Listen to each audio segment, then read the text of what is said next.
What's going on, guys? Today we got an amazing episode with Polina Pompliano. In this conversation, we talk about why the dollar is weakening, what is going to happen with the economy and whether it's going to run really hot, how Bitcoin is affected, whether Jerome Powell is going to actually be replaced, whether mom and dad, Elon and Trump, they're going to stop fighting or not. And of course, we throw in a couple of socialism jokes for Mom Donnie and all the people in New York City that have lost their mind. Here's my latest conversation with Polina Pompliano.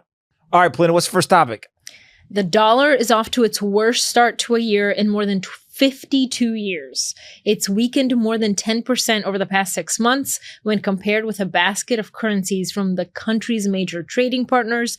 Yet, Trump is out here saying that the economy is about to be hot. What do we think? Well, both things are true. The dollar has weakened 10%, which is the worst start in 40 or 50 years. 52. And also, it is about to boom because we have a weak dollar. If you think about cheap capital, both on a relative basis and also on an aggregate basis, leads to people wanting to do certain things. That's why they're yelling and screaming about interest rates. Is if you want an economic boom, you need interest rates to come down. You get access to cheaper capital. The dollar is weakening compared to other foreign currencies. And so all these little components are setting the stage for the boom. Now, what I will say, which a lot of people were wrong about, is we got the tariffs.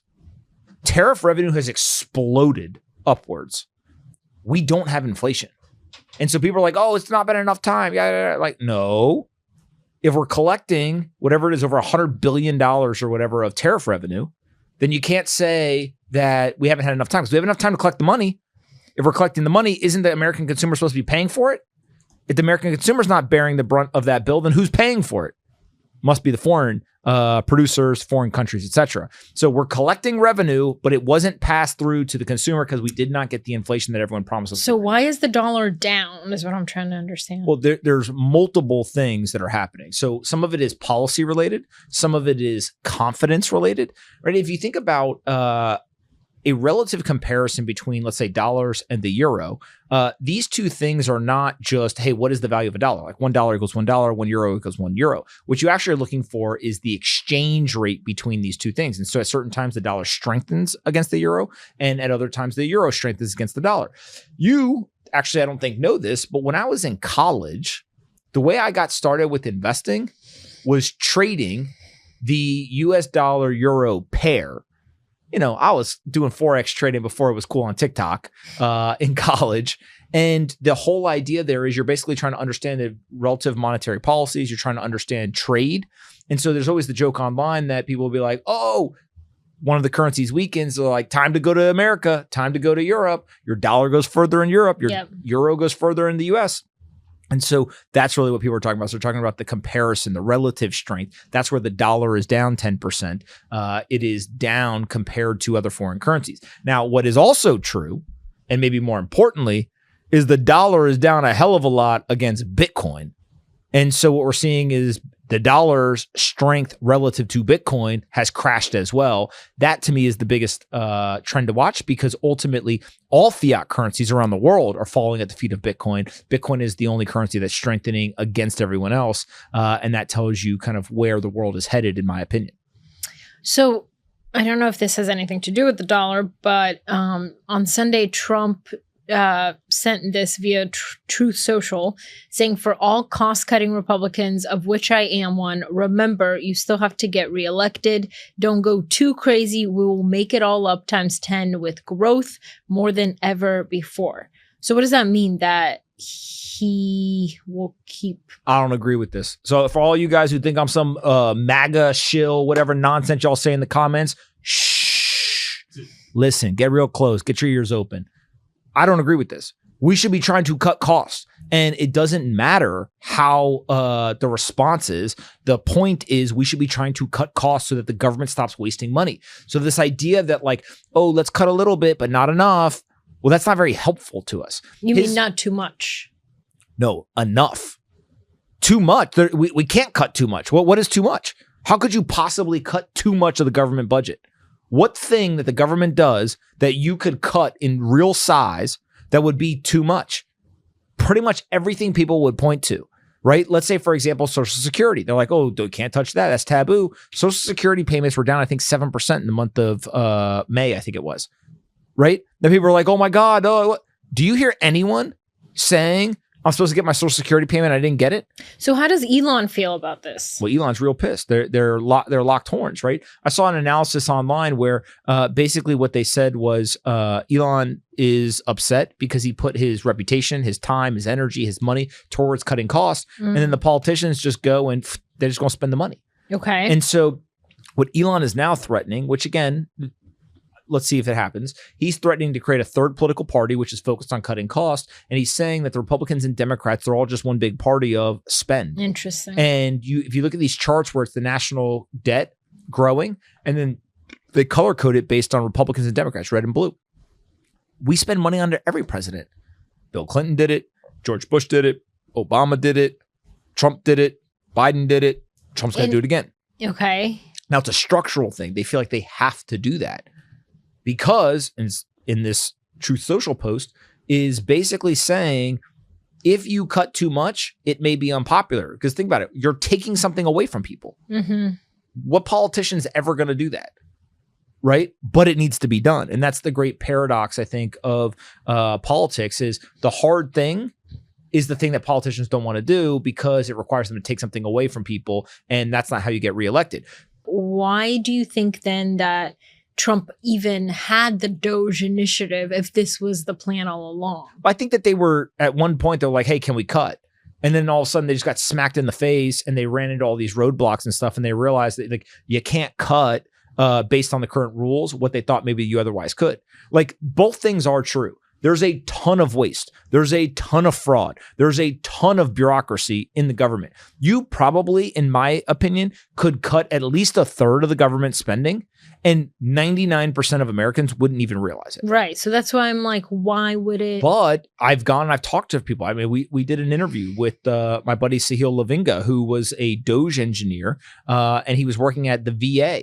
And he's like, dude, we walked in like immediately. You're like, okay, there's this bloated, that person, this division, this product, what, rip this out, fire that person, that reuse these resources somewhere else, blah, blah, what. Like, it's very obvious what to do if you go in from a business perspective. But he's like, but we were told you can't fire anybody. He's like, okay. Then they're like, oh, you want to launch that product? Nope. You have to go get 7 different reviews to do it. Because there's a chance that somebody in rural America doesn't have internet and then they can't follow through that process. He's like, what? Like, if you try to serve everyone, you serve no one, right? And so his point was they don't take a very entrepreneurial kind of common sense approach to it. Instead, what they do is they basically are intentionally very slow because they would rather have a paper process where they say 100% of people can do this, even if the technology solution would be better for 98% of people, and you could still offer the paper process, right, to the 2% that can't use the technology. But that's not how the government works. The government instead says, no, we need 100%. Just keep it with paper. Don't do the technology. And so he literally went in. I think the way he told me the story was in like the first 48 hours he was there, he rebuilt an entire product for the government, for the VA. And he went and he showed them and it was like, hey, we should like launch this. And they were like, you built that by yourself in like 48 hours? He was like, yeah. What have you guys been doing? Right. And so I think that there's just a lot of these issues. So now what they're doing is they're switching from let's cut costs to now they're saying let's grow our way out of the problem. Now, if you go back, I've been talking about this for years on here, is that I historically thought that they would never, ever cut costs. They were always going to spend money. I got very excited about the fact that it wasn't politicians trying to cut costs, that we were going to take the number one entrepreneur of our lifetime who is excellent at cutting costs in all of his businesses. And we essentially gave him the power and the mandate to go cut costs in the government. I was wrong in the sense of believing he was going to be able to be successful. I think he is frustrated because what he realizes he was sent on a suicide mission. Impossible. They were never going to allow this to happen. Not the existing. But it was a good marketing tool. I don't think it's the existing administration that stopped them. I think that it was the general bodies of the government, right? The Senate, the House, various oversight committees, etc. And when you look at that, I mean, remember what we were talking about just 4 months ago? Mm-hmm. They were inside the buildings. They were physically inside buildings trying to go through and say, where's the money? Who needs to be cut? All this stuff. And politicians were outside banging on the doors. Mm-hmm. It's crazy. This is crazy. And so now what we have is, hey, we're going to grow our way out of it. Grow our way out of it means 2 things. We are going to print money and we're going to run the economy hot. If you're going to do that, then what you're essentially going to do is you're going to destroy the value of the dollar. You're going to debase it. You have to worry about inflation coming back. And you now also have to think about how do we spur economic growth. The way you do that is you're going to cut taxes, you're going to deregulate, you're going to try to get interest rates down, you're going to try to debase the dollar, and you're going to try to create this like structural tailwind. Got it. And so what do you think about this? Like now Trump is saying that he would consider deporting Musk. When mom and dad fight, you got to remember, when mom and dad are fighting, nothing that's said is allowed. You can't hold it against them. That's my take, right? Because they got emotions. These are like spurred lovers now. Elon and Trump, yeah, they were, what is it, spurned? What did I say, spurred? Yeah, whatever, spurred. What's the letter N in between a couple of us here? All right, so if you think about... Also, why are they mom and dad? We'll leave that for another day. You choose who's mom and dad. I'm just saying that... They're not my mom and dad. They were together. They were together. They were tag team. They were ready to take on the world. Now, kind of got a little split. It's like if People magazine, at the grocery store when you get in line. Yeah, but the difference is this is the president of the United States. No, what they would do is they would put the two of them on the page and then they would put the like torn thing in between them. You get that visual, right? That's basically what we're watching here. This is like two guys, really big egos, really successful, very focused on winning in whatever that means for each one of them. And now they've turned and they're pointed at each other. And here's the thing is both of them, I hate to tell people this, but you know what they are. No, you know what they are. You know what both of them are. They're both Geminis. But I know there's going to be. I know that you know. I know game that time. I know that you feel Gemini on Gemini war. That it's not fair or good for the president to say that we're gonna go investigate your companies because of a feud. I don't think that it's good for the country that these two guys are fighting. I think that we're much better off when they're together. I don't agree that any government, whether it's left or right, should be using law enforcement as a way to get back at their enemies or foes. I also don't think that our business leaders should be publicly trying to use information to go and embarrass or threaten or anything politicians as well. They can say whatever they want about the government's freedom of speech. Of course, it's freedom of speech, but I'm saying is what are we optimizing for here? Are we optimizing for who can get more likes and retweets on X? I have no idea. Or are we optimizing for who's actually going to be able to help push the country forward? If we're optimizing for pushing the country forward, all this is nonsense. This is all noise. This is all nonsense. But if you go ahead and you take off your glasses of common sense and instead put on your entertainment glasses and you look at it all through an entertainment lens, it all makes sense. As I don't know. Matt Marlinsky says, it's all pro wrestling.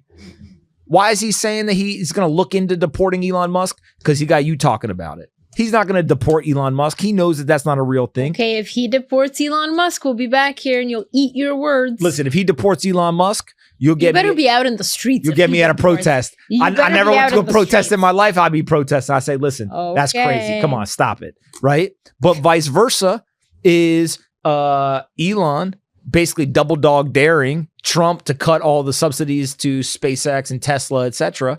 It's all entertainment. These guys are just entertaining each other doing this. And it's basically making both of them, it's pulling them both up. This is the playbook that Trump's used for a long time. Elon also has used pulling them up or down. No, it's pulling them up. That's the thing, is we live in a world where these two guys are benefiting from the controversy. And so, yes. But in what ways are they benefiting? Because we're talking about this, not talking about the other things, right? We're not talking about any of the issues. You think that Tesla shareholders right now, they care about whether Trump is going to cut the subsidies to the company or what the delivery numbers are? If Elon gets deported. Of course they do, right? But the whole thing is like, that's not a real thing. That's not going to happen, right? I mean, okay. You want to bet? You want to bet? By the way, I just want to point out to the people that I said that those two, it would end badly because of their egos. And you're like, no, it's not. Roll the tapes. I don't think I said no, it's not. I think I said that they would end up lasting longer than people thought. History. All right, let's 6 talk months. About, let's talk if you're 22 years old, 6 months, that's like basically like you were married. That was like a long-term relationship. But they're not 22. What are you talking about? No, I'm just saying like the length of a relationship, 6 months. That's crazy. Okay. All right. And if you go back before Trump got elected, actually it's even longer. Okay. Let's talk about Bitcoin. All right. So both guys like Bitcoin, Trump and Elon. Okay, so the news around Bitcoin continues to be positive. Currently, the price is it's hovering at 107,000. On Monday, Senator Cynthia Lummis said she's working on an amendment to allow Americans to use Bitcoin and crypto without fear of tax violations. U.S. Senator Tim Scott told a White House crypto advisor that legislation establishing rules for the U.S. crypto market will be finished by September 30th. So essentially, they're saying, like, people want to own this stuff. We need rules around it, and we don't want people to fear taxation of this asset. Today's episode is brought to you by Core. You can earn yield on your Bitcoin by just holding your Bitcoin. It's simple. Core, the leading Bitcoin scaling solution, will reward you for not selling your Bitcoin. It's not magic. Here's how it works. Core is a protocol secured by elected validators. You can help elect validators and secure the network by simply locking up your Bitcoin on the Bitcoin blockchain. No bridging, no lending, and just holding. When your validator secures Core, it earns rewards fueled by network activity and passes them back to you as yield.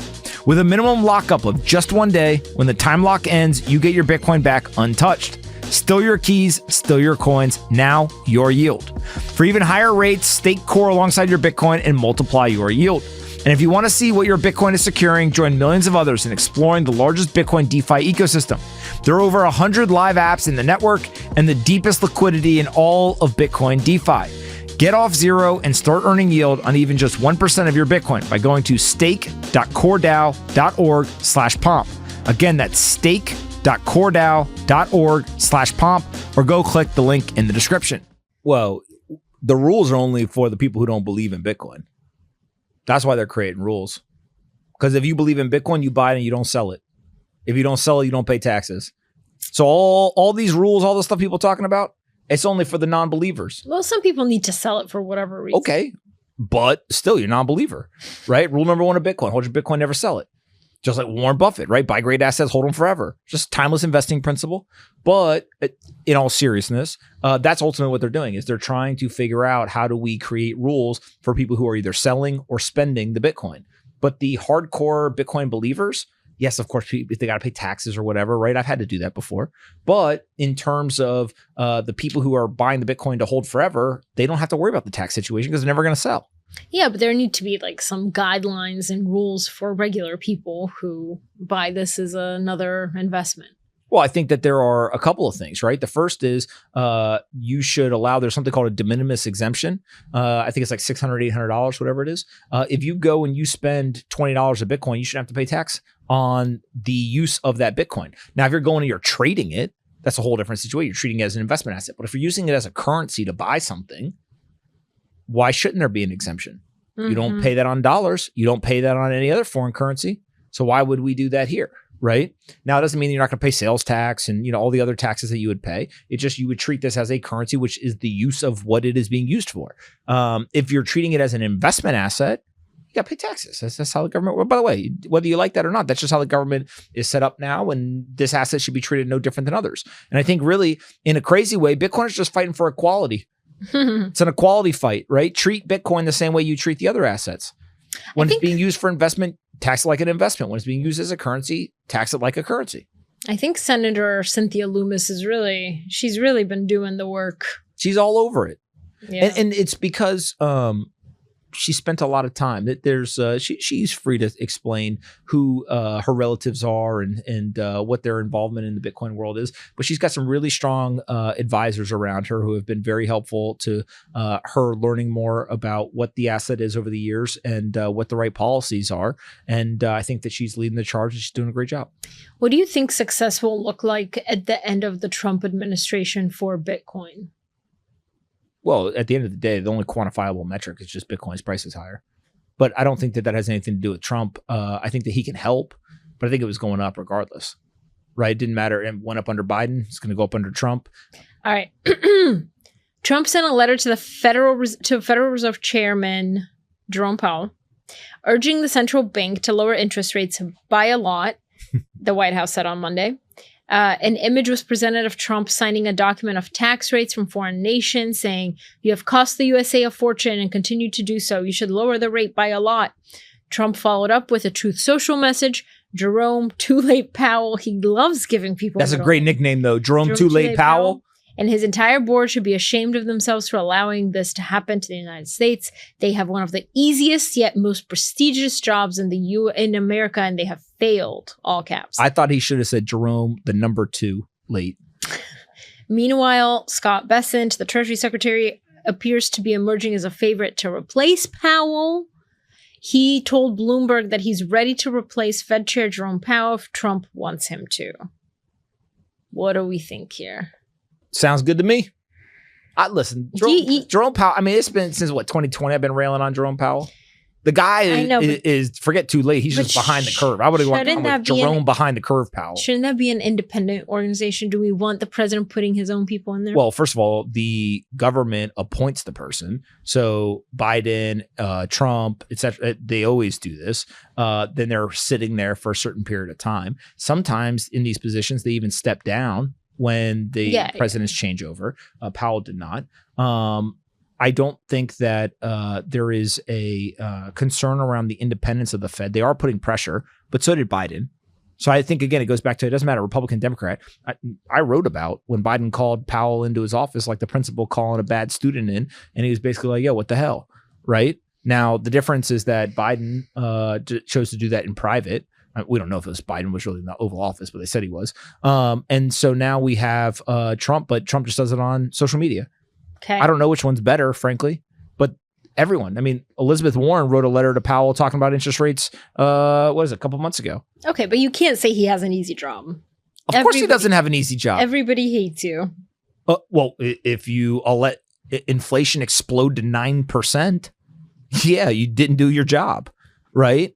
And so it goes back to this whole idea of too late, behind the curve, whatever. Now, by the way, I actually don't think it's Jerome Powell's fault. I think the system in which he's operating is a system that requires him to look at backwards looking data to make decisions today to predict the future. It's an impossible job, right? Instead, they should use real-time alternative inflation metrics like Trueflation, like I've been yelling and screaming for months, years at this point. And they would have a much better reading. They would be much better informed, and they would be able to make better decisions. But if you use bad data to make decisions, then you end up with bad decisions. Like, duh. This is like literally I teach my 3.5-year-old daughter these ideas. We got grown men who are still looking backwards at data. It's like, how are you going to use antiquated data to make good decisions today? Why don't we use updated data? You wouldn't use yesterday's data to make a decision today. You'd use today's data. Let's go. Get with the program. This is not hard. But you know what the problem would be? The Bureau of Labor Statistics would have to stop sending people into grocery stores with tablets to go find the exact product and then hand input it. They'd have to stop calling people on the phone and say, I know you own your apartment or home. How much do you think you could rent it for? It's crazy. It's crazy. I understand inflation better than the Federal Reserve because I look at real-time metrics.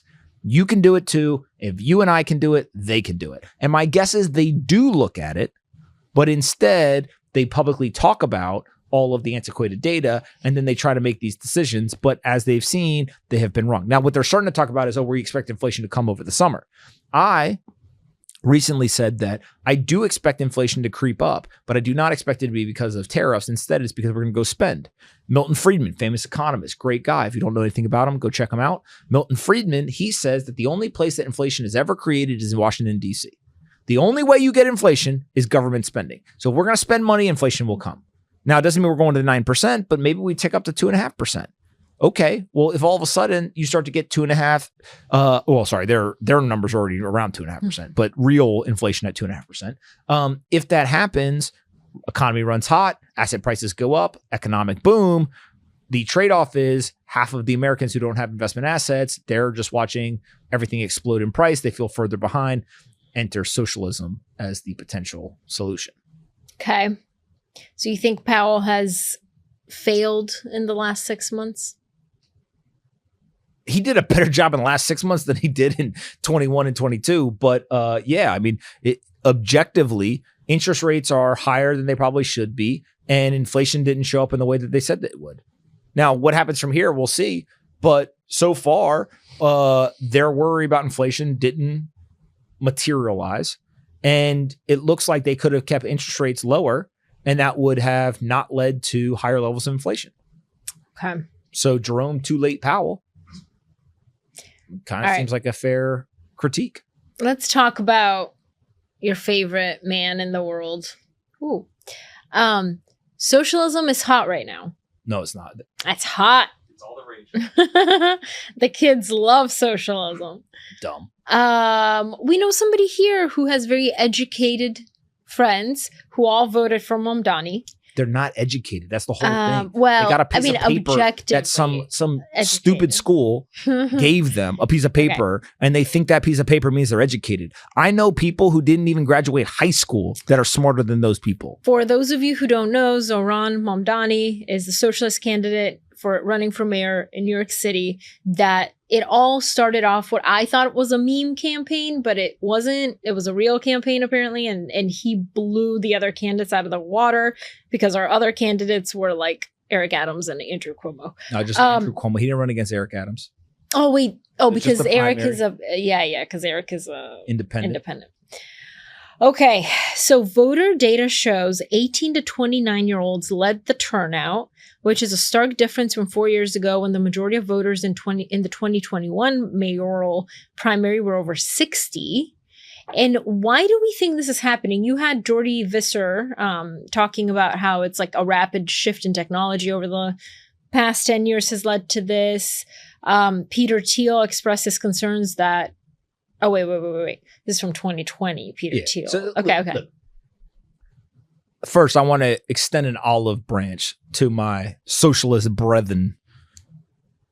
Brethren. What's an N between a couple of friends? Whatever. No, it's an R. If you take the N and cut it in half, it's an R. I hear you. I understand. There's a couple things that are true. Today's episode is brought to you by Polkadot. Polkadot offers secure, scalable, and decentralized blockchain technology that perfectly aligns with the needs of innovative projects. It was developed by Gavin Wood, one of the co-founders of Ethereum and the creator of Solidity. Polkadot aims to build an internet where users have full control over their data and their applications. Polkadot offers tons of unique features, a shared security model, along with the new auction model and significant implementations like ASIC banking. Given these characteristics, it's easy to understand why Polkadot is gaining more and more traction in the cryptocurrency world. Some people even are talking about it as the AWS of Web3. Now, companies such as Mythical Games, Aster Network, and over 50 other independent blockchains with hundreds of applications already leverage Polkadot's technology to power their platforms. If you're looking for a reliable, scalable, and cutting-edge solution, Polkadot seems to be the top choice for industry players. Go check them out today at polkadot.com. Today's episode is brought to you by Gemini. Are you interested in effortlessly growing your Bitcoin portfolio? I sure am. So good news, Gemini designed a product just for this. Meet the Bitcoin credit card powered by Gemini, which offers instant Bitcoin rewards on every purchase. This MasterCard World Elite product has no annual fee and no exchange fees to acquire your Bitcoin rewards. It's that simple. The magic of the card doesn't stop at the rewards. The card is sleek metal design that comes in rose gold, silver, black, and the new limited edition Bitcoin orange. Sign up today to earn a $200 Bitcoin bonus to jumpstart your Bitcoin portfolio whenever you spend $3,000 in the first 90 days. Obviously, terms apply. Go to Gemini.com/card for more details. That's Gemini.com/card. Go check them out today. I hear you. I understand. There's a couple things that are true. The first thing that's true is that there is a widening group of individuals who feel left behind, left out, like they can't get ahead, and that their life is worse than their parents' life. Okay. The idea of the American dream feels like a foreign concept to them. They're frustrated. They're watching everything around them become more expensive, and their job prospects don't look that great. And it feels like everything in the system is stacked against them. I hear you. I agree with your assessment. I also agree with and like the idea that young people are going out and voting. How many candidates across both sides of the aisle for decades wanted young people to go out and vote? True, that's true. Great development. I also agree with Zohran Mamdani in the way that he is communicating as a modern politician on social media, going direct to people, being able to create his message and get it in the hands of individuals. Walking the island of Manhattan. Scott Adams would call it weapons grade persuasion. It's incredible. I thought you said Eric Adams. Very good at it. No, Scott Adams. And so I also will say that I agree with Zohran Mamdani, walking the streets, talking to people, campaigning, old school, working, trying to get out there, get his message out there, meet people, hear what they got to say. All that, I hear him. Agree with all that. I also agree with the fact that New York City's affordability is in a really bad position. I agree with the fact that young people in this city that come here, specifically from outside of New York, and they come here with a dream. They want to work hard. They think that there's some opportunity here. They feel like they're getting shafted, and they're right because of the situation that they're walking into. And then I also agree with Zohran Mamdani that the people he was running against were not very good candidates. So me and my socialist friend, oh God, we're good. We're locked on a couple things. But now, where we disagree is we agree on the analysis of what is happening. We completely disagree. And I would take off Mamdani's smart hat and I would put on the dumb hat when he starts talking about the solutions. This guy has no clue what he's talking about. No clue. How do you think he arrived at these conclusions? Do you think it's just like a populist thing that he's like, this won't get me elected? Let me just go through a couple of facts here. He lies. He misleads people. He preys on the economically illiterate. Don't all politicians do that? And he has the worst quality of a politician, which is his whole thing is, I'm from the government and I am here to help. But I think everybody who runs for... Hold on. When you have a message, the government knows better for you and your life, you immediately are violating the ethos of America. So let me give you some facts. I went deep down this rabbit hole. Mamdani was born in outside the United States in Africa. He moved to the United States when he was 7 years old. I love the fact that he was born in Uganda. And then I believe he lived in South Africa, and then he came to the U.S. I love the fact that we have the potential for an immigrant mayor of New York City. This is a city of immigrants. This is a city of people from all over the world, both inside the United States and outside, that come here. 9 million people that want to create a better life, that want to chase economic opportunity, that want to get jobs, that want to actually reach some level of financial security. I love the idea of having an immigrant mayor. So if you go and you take a look and you say to yourself, these ideas of there shouldn't be any billionaires. No, Mamdani, there should be more billionaires. There should be more millionaires. We should be a country where we are able to actually create a plethora of wealth, not sit and with an iron grip say, oh, you had any degree of success, I'm going to take it from you and I'm then going to hand it to these other people. Okay. Every single place that has tried socialism and communism fails. This country has tens of millions of people who have come here to escape those ideas. If you want to know whether these ideas are good, talk to somebody who came from Cuba or Venezuela or any other country that has implemented socialist and communist ideas. Bulgaria. And so when you go and you take a look at what we are doing here, we essentially have a candidate who is showing up and saying, you as the constituency are dumb. You cannot do anything for yourself. You need the government to save you. I don't know about you, but I have never seen a situation where the government saves the people. Instead, you have to use free market economics. And so a great example in New York City in real time, we just removed the broker fee from apartment listings. For those that don't know how this works, if a landlord has an apartment, that apartment, usually they go and they say, Polina, you are a real estate agent. Come and represent my property. When you represent my property, I am going to let you charge the tenant a broker fee. Let's say that that broker fee is 15% of the first year of rent, usually was the broker fee. So let's say it was 50 grand for the apartment. For the first year, you get $7,500. Okay. A law got created that says you as the real estate agent cannot charge the renter a broker fee because their argument, and again, hell is lined with a lot of good intentions. Their argument was, that's not your client. The landlord is your client. Right. Okay, so landlord said, gotcha. Guess what happened overnight? Rents in New York City went up 15%. Why? Because the landlord said, okay, well, if they can't pay you the 15%, which is a one-time charge, I have to pay it. I'm not coming out of pocket. So they raise the rents 15%. Now they just give you the 15%. Yeah. But here's the problem. This is why the renters are worse off. In the old model, it was a one-time fee.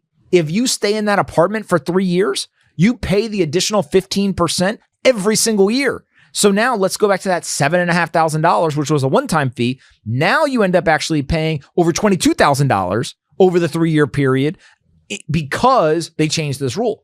So it's a classic example of stupidity showing up in rules. And so the reason why it's just like theory versus practical. Of course. And it's a lack of understanding of economics. It's just really hard to convince people, as it's always been with socialism and communism, that when you show up and you're like, no, capitalism is good. Listen to me. Like, here's the logic. You're fighting against someone who's saying free buses, rent freezes, free childcare, free grocery stores. It's intellectually lazy. But anyone can give away free things. It doesn't know, solve any problems. But people, like, you see it on smaller microcosms of this is on like college campuses. Like when student government presidents run, they're like, and free donuts on Friday. No, he did that. Did you see the report? I don't know if it's true, but there was a report that came out that he promised to give out free juices when he ran for student government and he lost the race. Nice. And they're like, oh, this dude's been giving out free stuff. But like so that. Literally, it was in like high school. But exactly like that. And a lot of times in college or high school, those people win because people are like, I want free donuts on Fridays. And it's like that. You're fighting against like the most basic human.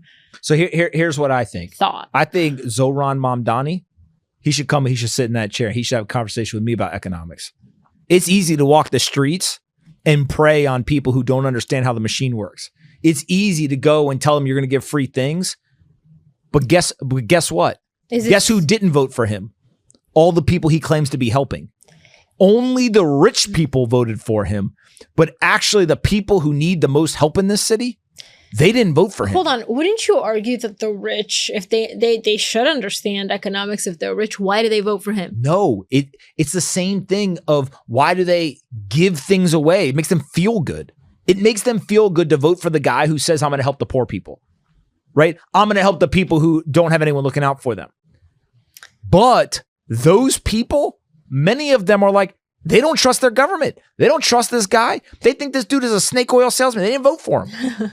Do you How crazy is that? The people who don't ride the bus are voting for the guy who says, I'm going to give away free bus tickets because they don't care. They don't care if the service quality goes down. They don't care if there's crazy people on the bus. Crime. They don't care if crime goes up. They don't care if the buses don't run. They don't care if they can't afford the bus anymore because the city doesn't have money to pay for the buses. They don't care about any of that. It makes them feel good to say, oh, those people down the street, yeah, wouldn't it be great if they had free bus rides? Is this you tell them to ride the bus? Is this you challenging Mamdani to a public debate? It's not even a debate. Let's just have a conversation about it. A podcast? Because if you are willing to prey on the economically illiterate, then come sit right here and let's have a conversation about it. But I promise you that it will take me about 20 minutes to have this guy spinning in intellectual circles, talking about all the free shit he's going to give out. And I'm going to ask him all kinds of questions that will immediately get to the heart of, maybe this isn't going to work. So let's talk reality. I mean, how much of this can he actually do? Listen, all I know is he's going to run into the chainsaw Eric Adams. Eric Adams, the funniest man in New York City. Straight up. Anthony is like literally will be sitting in a cab and he'll tell me a inspirational quote. I'm like, you want to hear it? All right. So Eric Adams gave an interview. We should play. Matt, maybe we cut this into the video. But he gave an interview recently to the guy, Hard Knocks or whatever the guy is on Instagram, who like fake runs up to me. He's not really running up to them, but he fake runs up to people. Eric had the whole thing scripted out. He had a fake bodyguard, like, oh, stay away. And Eric's like, oh, yeah, come on, go ahead. Knocks? It's this guy on Instagram. The interviews are pretty interesting, but it's always scripted. But Eric Adams got asked, and he said, here's one line, just one heater came out of him. He said, I always tell people, let your haters be your waiters when you sit down at the table of success. Like, come on. That's a mayor in New York City. That is like a New York City. That should be a theme song. I let my haters be my waiters at the table of success. Then you're like, oh, he got his one-liner off. Like, great interview. He followed up 30 seconds later. He got asked if he believes in God, and the man said, 100%. I turn on my GPS every morning, my God positioning satellite. tell me this man is not hilarious. Wait, hold on, I'm not done yet. Then he just posted a video, and he's walking down the sidewalk with wired earbuds. We're good if he's got wired earbuds. Walking down the sidewalk, and a doorman, I think, or somebody walks up to him and goes, yo, Mr. Adams, or like, yo, Mayor Adams, what are you listening to? And he's like, Katy Perry firework. And then he's like, make sure that you go to the Macy's fireworks, blah, blah, blah. Like, this man is like a third-rate actor, but it is hilarious. He's the funniest guy in New York City. Not even close. Eric Adams is really... He got a shorty in every borough. He's pushing out the trash can. Remember when he pushed out the trash can? Everyone forgets. He then took a fake bag of trash and put it in the trash can to show people how to do it. I listened to his podcast with Andrew Schultz, and I was like, it's funny. And I was like, what did I just listen to? Like, this is the mayor of... But hey, I mean, if this either Eric Adams or socialism, let my haters be my way. Right? No, but the other day, you don't know this, but the other day I came out of the shower and I was minding my own business, and I just overhear Anthony in the other room be like, I let my haters... Then like a pause, and then I don't hear anything. It's like, be my weight. I'm like, who is he talking to who like I'm that? talking to. Y'all know. Our 3.5-year-old daughter. Got it down now. She can say it.